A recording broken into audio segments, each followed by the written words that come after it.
Hey family. I'm sorry the lighting is bad and I look a mess because it's the end of the night and I'm getting ready to go to bed, but I realized there are some things I did not include. So I wanted to share with y'all real quick. I am I'm sharing this because I feel like, I don't think most people fully understand like what all is included in the process. And I just want to give you a quick little informational, if you will, the um, on the IVF process. Most women, I'm in a different place in the process and I'll get to that, but I just want to give you some information that you may not otherwise know. The process for IVF, I'm sorry, I remember my nose, it's just like itchy. But anyway, the process for IVF really, it starts with getting your body prepared to retrieve eggs, and then those eggs are fertilized with your partner's um, sperm or donor sperm if you're going to do it on your own. Um, and then they watch them. So this is how it works. I had to go through a pretty grueling process um, at the beginning of the IVF cycle. And so it starts like this. You begin what they call the stimulation phase of IVF, and this is when you take various medications to induce over stimulation so that your body will produce several mature eggs. Not don't know how much you know about the way that that a woman's natural cycle works, but the way the cycle naturally works is however long that cycle is. At the beginning of that cycle, a woman's body is like preparing to release an egg. Usually, when a woman is older, she may release more than one egg. That's why fraternal twins are more popular with women that are older in age because their bodies are now releasing more than one egg. But the deal is this, so the body is getting prepared to release this one egg. And so there are follicles that are being developed all at the same time of this cycle, but only one egg is going to mature and drop. What the stimulation does is it basically saves all the other, induces the other eggs that are going through the cycle with the one to also mature and drop. Well, not drop. They're not going to drop because they're going to retrieve them before the egg drops. So you take a number of stimulation drugs. I also had injection drugs that you take. And then you go in for what is called the egg retrieval, and this is a surgery. Um, and this process is something that you go under general anesthesia. You go to sleep, you wake up, and eggs have been retrieved. Um, and they usually will let you know how many eggs they were able to retrieve, and then they'll later let you know how many eggs were mature. For me, I had this done last year around November, and at that time I was 38. At the time, I had about 50 eggs that were retrieved, which is insane. Out of the 50, I had 26 eggs that were mature, which is still pretty impressive, considering I would be considered geriatric. Um, in that, in that 26, what they do is they take those mature eggs and then they basically put them all in a petri dish together with the sperm, and they allow them to sort of spontaneously do their thing, right? Out of the 26 that I had, 13 fertilized, which again, great odds. So this is where a lot of women start to see the fall off, right? So how many fertilized? So I got uh 13 that were fertilized. But then there's a wait period because you have to wait 5 days to see how many of those turn into embryos. So over a period of 5 days, they go kind of go through the cell splitting and all of that. At the end of the 5 days, I had 11 embryos, which was phenomenal. We were over the moon. But out of that 11, we sent samples for what you call PGS testing, which stands for pre-genetic screening. And that's where they test the embryos for any chromosomal abnormality to see whether or not you can run into some issues. Women lose babies because of missing chromosomes. You can also determine whether or not the baby has Down syndrome. You can also tell, whether it's going to have, I think it's called trisomy 18, which there's like some bunch of missing stuff, and that's how some women end up with stillbirth babies. So you send them off for PGS testing. After we did our PGS testing, we had 8 embryos. Another benefit of PGS testing is that you get to find out the genders of those embryos. And out of the 8, we had 3 girls and 5 boys. So the male gene is strong. So out of those 8, we decided to do an embryo transfer. My clinic only does a frozen embryo transfer. There are 2 different types of transfer. You can do what they call a fresh cycle or a frozen cycle. A fresh cycle happens right after like the wait period. Some clinics do it after 3-day wait period. Some do it after 5. Some do it after 6.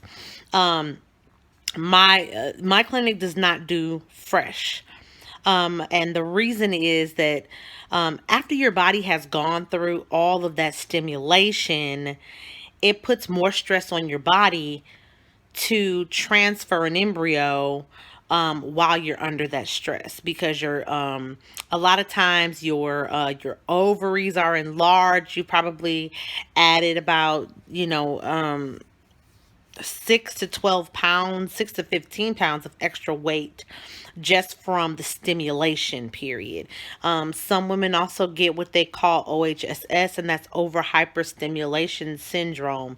And that's essentially where your body basically has this shock from the stimulation, and you end up like it can be really dangerous. You can retain tons of water. It can make you sick. It can be pretty bad. So if you either go under watch, or some women actually have to go into the hospital to be monitored and to help, all of that, their ovaries to reduce back down.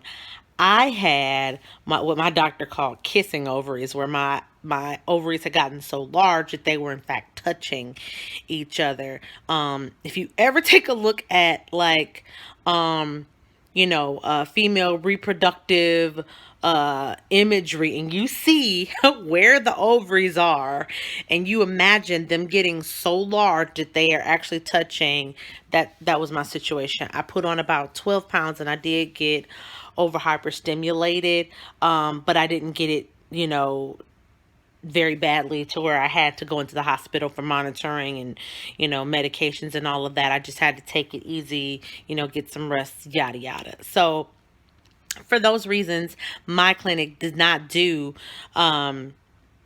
fresh transfer, because if your body is going through that, it could be pretty hard, getting pregnant. And then on top of that, so basically what my clinic does is they take the embryos, they freeze them, and then gives your body a chance to, resume its normalcy. And then at the next cycle period, you will your body they will go you'll go through another set of stimulus drugs, but this protocol is really just to get your body prepared for the embryo transfer. And essentially what's happening is they're getting your body set up to receive the embryo. And by the time you receive the embryo, your body should think and feel that it is the exact age of pregnancy as that embryo.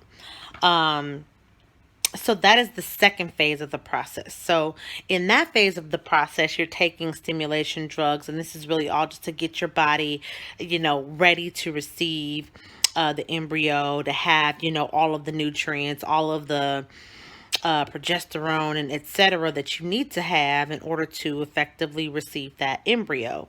And even thereafter, after the transfer, you still have more medicines and injections and things that you need to take. But so that's the transfer process. And the transfer process is done under local anesthesia. You don't you go into the clinic, it's a day procedure, and you go in, they put you in the stirrups. It's much like an examination. You get to look at the sonogram screen, you see them pop the little egg in there, and then you wait. And you have what we call the 2-week wait period. And in the trying to conceive community, or the TTC community, we call it the TWW 2-week wait. And so that's when you're waiting to see if that embryo attaches to your uterine lining and you in fact become pregnant. So for us, with our first transfer, we transferred a girl, and that was in January of last year. This year, okay, it's the second to the last day of the year. So it was January of 19. We transferred a girl. That embryo did not take. So that one didn't take. It was devastating for me. And I was pretty upset, because then I was like, crap, I only have 2 girls left. And I talked to my doctor about it, and I was like, well, what do we do? So we did some testing. We ran a bunch of tests. We did what you call an ER, no, yeah, we did an ERG test, and that's like an embryo receptibility. Listen, I can't remember that. Um, Basically, it just tells at what point in time is your body ready to receive the embryo. Like, what is the best day to transfer embryo for you? And so we did that. We also did a hysteroscopy, where they went in and fill your uterus with liquid, and they look around to see if there are any polyps or anything like that that could be blocking the embryo from being able to attach. And then we did what you call an endometrial scratch, and that is essentially where they basically put a little scratch in your uterus, and that basically gives the embryo like a little spot, a little crevice to kind of burrow into. So we did all of that after the first transfer that didn't take. And so, I talked with my reproductive endocrinologist, or my RE, and I told him, well, and this was before we did all these tests. I said, okay, we do all these tests and everything comes back, and there is no reason why my first embryo should not have took, like everything is fine, then I want to transfer too. Because I just want to hedge my bets. I just want to be sure, that I come out of this with a baby. Well, all my tests came back normal, and we agreed, yes, you can go ahead and you can transfer too. So in April of 19, we transferred 2 embryos. We transferred a boy and a girl because, you know, in case only one took, it would be a surprise. We wouldn't know whether we were having a boy or a girl. And as fate would have it, we got pregnant with the twins. And so that's how we got pregnant. So now since the loss and since we're starting over, we're going back, but that is to do another frozen embryo transfer. So remember, I said I had 8 embryos to begin with. I lost a girl on the first try, and then 2 more, the babies that we lost. So we have 5 embryos left. We have 1 girl and we have 5 boys left. Now we could opt to do another egg retrieval. However, the egg retrieval portion of IVF is the most expensive portion. That is where you spend your greatest dollars. And that is really when, that's where you spend the most amount of money. So right now we've already done an egg retrieval. We don't need to do that again because I have 5 embryos. We have 5 embryos. But now we're about to do another transfer. And so in order to do that, I have to wait for my next cycle to begin. I won't have another cycle until January. And then from there, it takes about 7 weeks to get your body prepared for the transfer. So it looks like I will be transferring our next embryo somewhere between late February, early March, which I'm sure my husband's happy with because he wanted to wait 6 months. So he got his wish. I wanted to show y'all the what the fees and charges and all that look like. Okay, so these are the fee chart. This is my fertility center. I love Conceive. I love Dr. Escobar. Just quick shout out. But okay, so the FET stands for Frozen Embryo Transfer. Okay. So my process is going to be so it's going to cost at least $1,500, right? Cynohistogram. Those are your you have lots and lots of monitoring. So that needs to be covered for. And then also they're going to do a trial embryo transfer because they need to see how is the transfer going to work. As you all know, I had an abdominal cerclage done, and the doctor needs to take a look and see kind of, how is everything going. They're going to do a baseline sonogram on me initially to see how is everything starting out so that they can watch and monitor how things progress. And then there's going to be pregnancy labs because after our 2-week wait, we'll have blood drawn to see whether or not we get pregnant.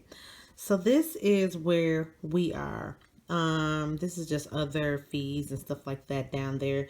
Why am I sharing all my business with you all? Because I just want people to see, like, what does it cost to get pregnant when you are trying and you're not doing it naturally on your own.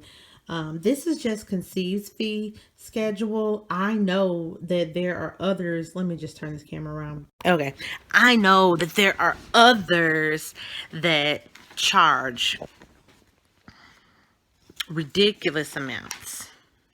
You could be looking at $5,000 for an embryo transfer. So I am truly grateful, thankful, and blessed to have found Conceive Fertility Center and Dr. Escobar and his amazing team of professionals. To see, for an embryo transfer, it's reasonable. Now, that's just for my embryo transfer. That doesn't include the cost of,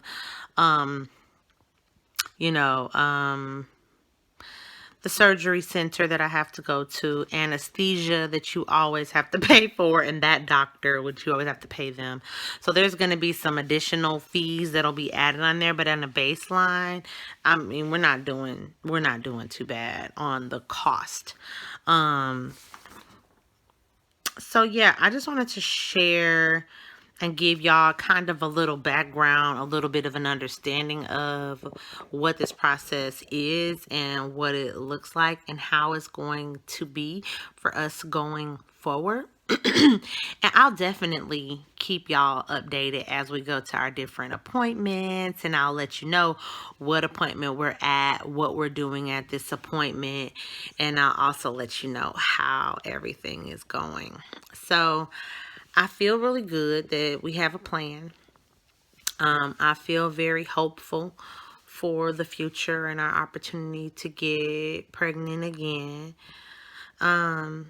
I am not allowing myself to be utterly consumed by my age or, the fact that I have to go through IVF, because there's it's so much stress associated with this process alone.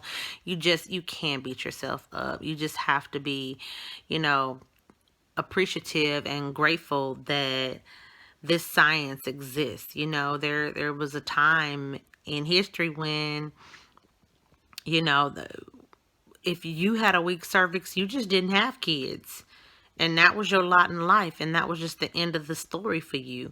If you were having difficulties conceiving or getting pregnant, you just didn't have kids. And that was your lot in life. And that was just how you moved forward, And I'm just grateful and blessed that even though we've had conception struggles, I can have IVF, and I know that I can get pregnant with IVF. That even though I lost my babies to incompetent cervix, that I was able to get an abdominal cerclage, which is designed to mitigate against, having any issues with carrying my babies to term. So I'm excited about that. We will not be transferring two embryos this time around because we just want to see how my body handles one baby, and let's get that baby to term and let's see how that pregnancy goes. I'm hopeful that in 2020 there will be a baby at a Suey, and it will be a boy. I'm not big on surprises, so if you are a surprise person, I'm sorry. It's a boy. So we're gonna be doing that, and then we'll see how this journey goes. And I hope and pray that y'all will go with me on this journey, continue to stay with us on this journey, love on us, and pray for us through this journey. And walk alongside us, because I need you guys and I appreciate you. And I just want you to know I love you all. I'm about to go to bed because it's late. But I hope you learned something, and I hope that we continue to walk together in this. Y'all have a good night. Bye.